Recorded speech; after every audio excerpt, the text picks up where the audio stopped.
이번 개정안에서는 20세 이상 1,000만 원 이상 받던 부분들이 폐지가 되고 65세 이상이신 분들에게 한해서 5천만 원까지 비과세 종합저축이라는 이름으로 비과세 혜택을 부여하는 것으로 내용이 바뀌었습니다.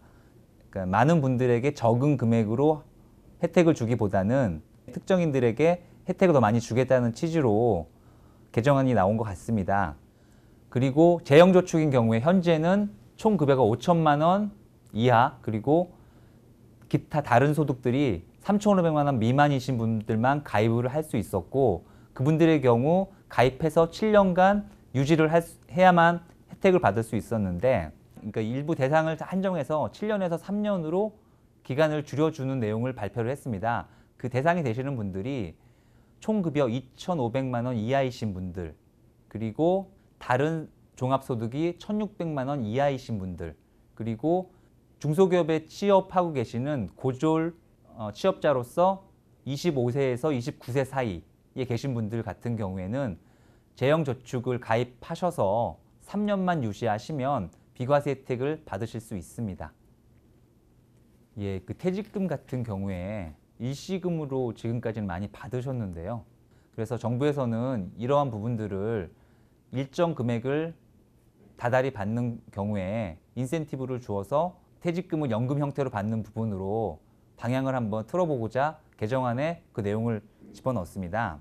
그 일시금으로 받는 경우보다 연금 형태로 받는 경우에 세액을 30% 정도 경감시켜주는 내용을 담았고요.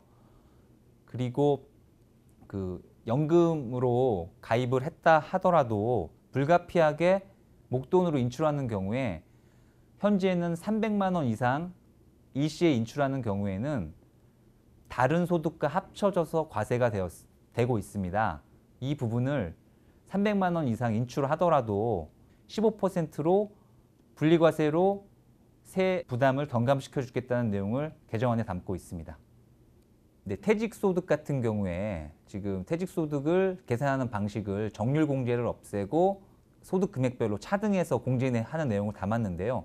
이 부분들은 2016년도 1월 1일 이후 퇴직하는 퇴직소득부터 적용하는 것으로 지금 개정안에 나와 있습니다. 그러니까 2015년도부터 적용되는 것이 아니고 퇴직소득 그 정률공제가 빠지는 부분은 2016년도 1월 1일 이후 퇴직분부터 적용되는 것으로 지금 발표가 되어 있습니다. 예, 그 주택청약 같은 경우에 현재는 연간 120만 원까지 납입액 한도가 있는데 총 급여 7천만 원 이하인 근로자 중에 무주택인 세대주에 한해서 240만 원으로 증액하는 내용을 발표하였습니다.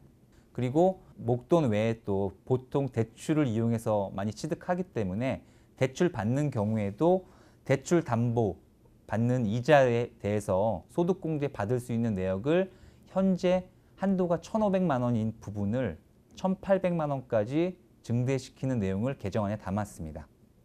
주택을 사기 전에 월세로 사는 경우가 점점 늘어나고 있기 때문에 월세 소득공제 부분을 현재는 총급여 5천만 원 이하인 근로자가 연간 최대 받을 수 있는 것이 500만 원이었는데 이거를 총급여 7천만 원 이하인 근로자가 최대 750만 원까지 공제를 받을 수 있도록 개정안에 내용을 담았습니다. 지금 제가 앞에서 공제 관련된 부분 말씀드린 것들은 근로자들 같은 경우에는 전년도 소득을 다음 연도 1월 달이나 2월 달 정도에 연말정산을 받기 때문에 실제적으로 소득공제 혜택을 챙기셔야 되는 시기는 2016년도 연말정산 받으실 때 2016년도 1월, 2월 달에 연말정산 받으실 때 요 지금 소득공제 늘어난 부분들이 반영이 됩니다.